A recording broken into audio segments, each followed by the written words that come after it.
नमस्कार दोस्तों, लोन वाला विश्व चैनल में आप सभी का स्वागत है। दोस्तों आज मैं बात करूंगा पर्सनल लोन अगर डिफॉल्ट होता है तो कौन सी सजा आपको मिलेगी और सिक्योर और अनसिक्योर लोन क्या होता है, और पर्सनल लोन अगर डिफॉल्ट होता है या क्रेडिट कार्ड डिफॉल्ट होता है तो आपको तीन सजा आपको हर समय मिलती है। वो तीन सजा में आप क्या उसमें पढ़ रहे हैं या नहीं, मैं बता देता हूँ। फर्स्ट नंबर पर आता है 138 का चेक बाउंस का केस। सेकंड नंबर पे आता है सेक्शन 25 का पेमेंट एंड सेटलमेंट का जो केस होता है वो, और थर्ड पे आता है 420 का केस। तो ये सारी आज मैं बात करूंगा इस सारी विषय में। तो दोस्तों वीडियो को पूरा देखिएगा। जो लोग चैनल को नए देख रहे हैं चैनल को जरूर सब्सक्राइब कर लीजिएगा। दोस्तों पर्सनल लोन अगर आपका डिफॉल्ट होता है तो आपके साथ क्या होगा, ये सवाल आप लोग हर समय यूट्यूब पर सर्च करते हैं कि पर्सनल लोन अगर नहीं दे पाते हैं या क्रेडिट कार्ड नहीं दे पाते हैं तो क्या होता है। दोस्तों आज मैं इस वीडियो में आपको पूरी तरह से अच्छी तरह से हर बात क्लियर कर दूंगा। दोस्तों इसके लिए आपको कोई भी प्रॉब्लम ना रहे। अगर दोस्तों कुछ प्रॉब्लम रहेगा तो उसके बाद आप मुझसे ये वीडियो कमेंट में सवाल पूछ सकते हैं, उसका मैं रिप्लाई भी आपको दे दूंगा। दोस्तों सबसे पहले बात ये आती है दोस्तों कि पर्सनल लोन अगर हम लोग लेते हैं उसके बाद अगर पैसा नहीं रहता है तो पैसा नहीं रहता है तो ये कोई बड़ी बात नहीं है। दोस्तों लोन ले रहे हैं, अगर पैसा नहीं है डिफॉल्ट, अभी भारतवर्ष में जो है काफी सारे डिफॉल्टर है, काफी सारे डिफॉल्टर है। ऐसी बात नहीं है कि अगर पर्सनल लोन आप ले रहे हैं और रीपे नहीं कर पा रहे हैं तो आपको सीधा सीधी सलाखों के पीछे ढकेल दिया जाएगा, यानी कि आपको जो है अरेस्ट कर लिया जाएगा। तो अरेस्ट का मतलब परिविधान या संविधान क्या है? क्या आप पर्सनल लोन नहीं दे पा रहे इसीलिए आपको क्या पुलिस अरेस्ट कर सकती है? दोस्तों बिल्कुल ही नहीं, बिल्कुल ही नहीं। क्योंकि पर्सनल लोन जो है वो जो है एक अनसिक्योर्ड लोन है। अनसिक्योर्ड लोन के श्रेणी में जो आता है वो पर्सनल लोन जो है वो पर्सनल लोन आता है अनसिक्योर्ड की श्रेणी में। बिजनेस लोन आता है, क्रेडिट कार्ड लोन आता है, या फिर किसी प्रकार का एजुकेशन लोन, मतलब आपके पढ़ाई के लिए आपके घर वालों ने कोई एजुकेशन लोन लिया है तो ये अनसिक्योर्ड की श्रेणी में आता है।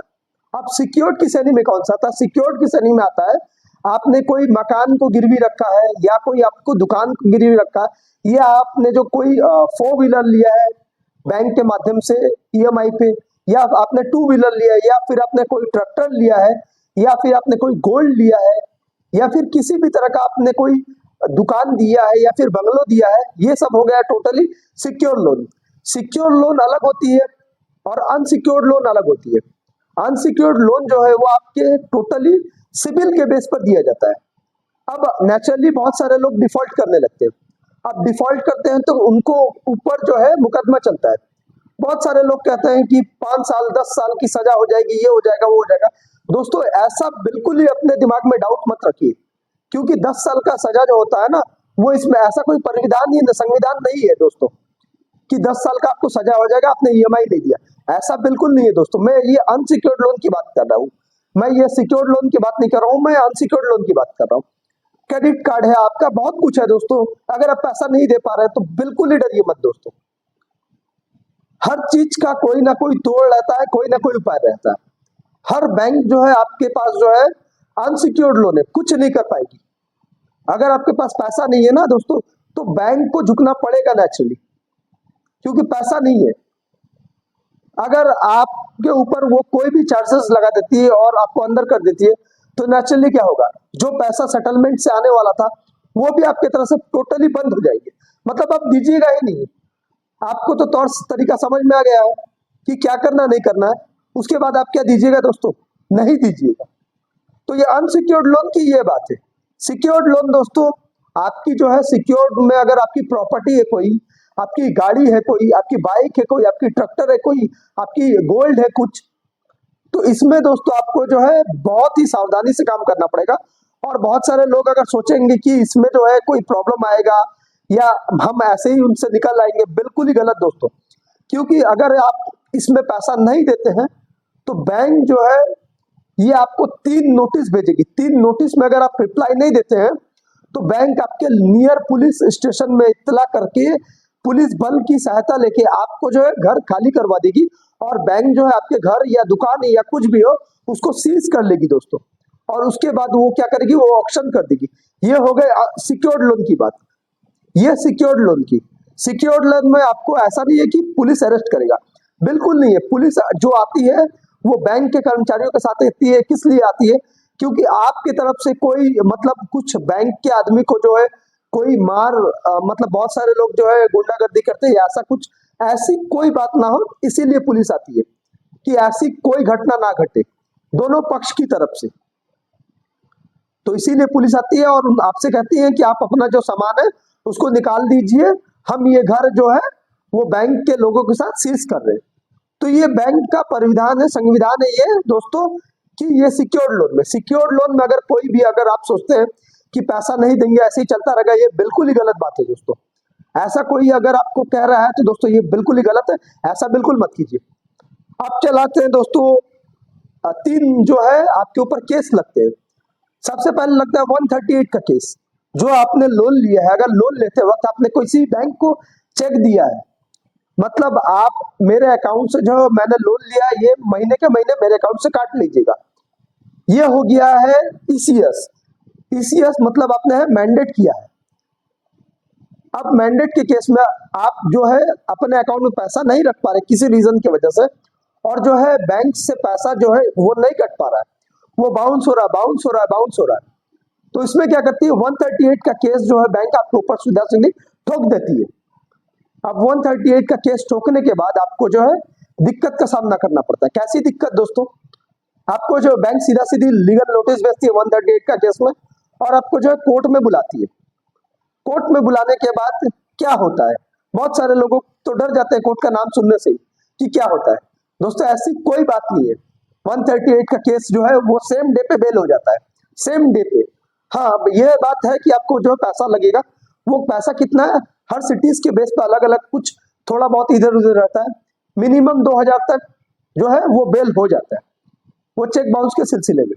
अगर कोई बड़ी और भी बड़ी राशि है तो फिर ज्यादा पैसा लग सकता है, 14-15 हजार भी लग सकते हैं। ये केस टू केस वैरी करता है, कितना अमाउंट का है, क्या है, नहीं है। ये तो ये है 138 का। 138 का केस जो है दोस्तों, वो हर समय आप चेक बाउंस करते हैं तो उसके सिलसिले में है जो वो लीगल नोटिस डाल के आपको कोर्ट में है जो वो बुलाते हैं कि आप मेरा पैसा दे दे। उनका बोलने का मकसद ये रहता है, ये बाहर में ही ये सेटलमेंट कर लेते हैं। इसके बाद दूसरे नंबर पर आता है दोस्तों section 25 payment and settlement act. तो सेक्शन 25 में भी यही फॉर्मूला सेम रहता है दोस्तों। अगर आप पैसा नहीं दे रहे हैं सेक्शन 25 के केस में, पेमेंट एंड सेटलमेंट एक्ट, तो बैंक आपको जो है वो कुछ ना कुछ तौर तरीके से दोस्तों, हर बात जो एक बात मैं बोलूंगा कि हर बात में जो है आपका अनसिक्योर्ड लोन है तो बैंक या क्रेडिट कार्ड कंपनी हर कोई चाहेगी कि बैंक कोर्ट के बाहर जो है ये सुलह हो जाए और जो है सेटलमेंट हो जाए कहीं ना कहीं, क्योंकि इसमें हर किसी पार्टी को जो है लंबी जो है एक कोर्ट केस चलता है तो लंबी डेट मिलती रहती है। इससे क्या होता है, बैंक को भी नुकसान होता है और आपकी समय को भी प्रॉब्लम आ जाती है। तो ये क्या क्या है ना, सेक्शन 25 के केस में पेमेंट एंड सेटलमेंट एक्ट, तो इसमें भी बैंक जो है सेटलमेंट कर ही लेती है दोस्तों। डरने वाली कोई बात नहीं है। बहुत सारे लोग कहते हैं कि 5 साल का जेल होगा, रिकवरी एजेंट आपके पास आते हैं, कहते हैं कि 5 साल का जेल होगा, 15 साल का जेल होगा, 10 साल का जेल होगा, आपको जो है 2 साल की एक्ट लगेगी, 2 इयर्स का जो है बेल, 2 इयर्स का जो है जेल हो जाएगा, 3 इयर्स का, 4 इयर्स का। दोस्तों ऐसी कोई बात नहीं है, सेम डे पे बेल होता है दोस्तों, सेम डे पे, ये सब केस में दोस्तों। तो आपको अच्छी तरह समझ में आ गया। इसके बाद दोस्तों 420 का केस। 420 का केस क्या होता है दोस्तों, मैं अच्छी तरह से आपको समझा देता हूँ। कभी भी आप लोन लेने वाले हैं या लोन ले चुके हैं, अगर आपने जो है किसी पेपर में छेड़छाड़ की है, जैसे कि बहुत सारे केस में देखा गया है कि सैलरीड पर्सन है वो अपनी सैलरी स्लिप में छेड़छाड़ करते हैं, तो ये पेपर टेम्परिंग हो जाता है। ये एक होता है, आपने जो है पैन कार्ड अपना दिया है, फोटो दूसरा किसी का दे दिया है, ये पेपर टेम्परिंग होता है। आपने जो है लोन लेते वक्त जो है अपनी नाम जो है सिग्नेचर वो मिसमैच किया है, बैंक के हिसाब से नहीं है, तो वो भी एक तरह का पेपर टेम्परिंग में आता है। लेकिन इसमें बड़ी कोई बात नहीं है, इतनी बड़ी बात नहीं है। लेकिन अगर आप मिस यूज कर रहे हैं, जैसे कि अपना सैलरी स्लिप, आपकी आधार कार्ड में कुछ इधर उधर date of birth, PAN card का नंबर, ऐसा कुछ अगर छेड़छाड़ कर रहे हैं तो ये टोटली जो है ये 420 का केस आता है दोस्तों। अगर आपने ऐसा नहीं किया, प्रूव होता है, तो ये केस इजीली हट जाता है दोस्तों। लेकिन अगर 420 का केस में अगर आपको पकड़ा गया मतलब 420 बहुत सारे कंपनी जो है वो 420 के केस दिखाते हैं, लेकिन ऐसा नहीं होता है। 420 मतलब होता है आपने जो है पेपर कहीं ना कहीं कुछ ना कुछ झूठ पेपर दिया है। जैसे कि पेपर मतलब क्या, कौन सा पेपर, आपकी जो डॉक्यूमेंट्स है, सैलरी स्लिप या आपकी जो है बिजनेस प्रूफ या जो है आपका जो है पैन कार्ड, आधार कार्ड, ये सब, बैंक स्टेटमेंट, इतनी सारी चीज में अगर आपने गड़बड़ कुछ किया रहता है तो इसको कहते हैं 420 का केस। ऐसा नहीं कि आप लोन नहीं दे रहे इसका मतलब आप 420 हो गए, बिल्कुल ही नहीं है। लेकिन दोस्तों अगर 420 का केस आपके ऊपर 99.9% के ऊपर नहीं आता है, 0.1% के ऊपर आता है, तो ये जो है इन पे जो है 2 साल का केस चलता है। 2 साल इनको जो है सलाखों के पीछे रहना पड़ता है, लेकिन इतना दिन लगता नहीं है, वो फिर बेल हो जाता है। लेकिन अगर दोस्तों मेरी हिदायत है, कभी भी अपनी लोन ले रहे हैं आप तो अपने डॉक्यूमेंट्स पे ही लोन ले, कोई भी पेपर के साथ छेड़छाड़ ना करें। इससे आपको इन फ्यूचर में भी जो है लोन अच्छी तरह से देखने मिल जाएगा, लोन मिलता रहेगा। नहीं तो अगर पेपर टेम्परिंग के केस में पेपर में कोई छेड़छाड़ यानी कि 420 आपने किया है बैंक के साथ, तो आपके सिविल पे जो है हंटर का साइन आ जाता है। बैंकिंग भाषा में ये जो है इसको हंटर कहते हैं। अगर हंटर आ गया दोस्तों तो आपको लाइफ में जितनी भी आपकी अच्छी सिविल रहे, आपको लाइफ में कभी भी लोन नहीं मिलेगा। हंटर अगर आपके सिविल में पड़ गया, ये हंटर क्या होता है दोस्तों, ये कभी मैं दूसरे वीडियो में बता दूंगा दोस्तों। तो दोस्तों आपको समझ में आ गया कि पर्सनल लोन अगर लेते हैं तो कोई, अच्छा और एक बात मैं बता देता हूँ, बहुत सारे लोगों का ये कंफ्यूजन रहता है कि हमने लोन लिया सर, मुझे पुलिस स्टेशन से फोन आ रहा है। तो लोन आपने जो है बैंक से लिया है, पर्सनल लोन, बिजनेस लोन, जो भी लोन, मैं अनसिक्योर्ड लोन की बात कर रहा हूँ, तो इसमें पुलिस का कोई रोल नहीं है। इसमें पुलिस का कोई रोल नहीं है, कोई एफआईआर नहीं होगा आपके ऊपर, कुछ नहीं होगा। बहुत सारे लोग डर जाते हैं, उनको पुलिस का नाम से फोन किया जाता है, वही लोग है, रिकवरी के ही लोग है या बैंक के ही कोई कर्मचारी है, उनको जो है वेल ट्रेंड दिया जाता है। इतना उनका ट्रेंड रहता है ना दोस्तों कि वो कुछ भी मतलब कर देते हैं पैसा लेने के चक्कर में।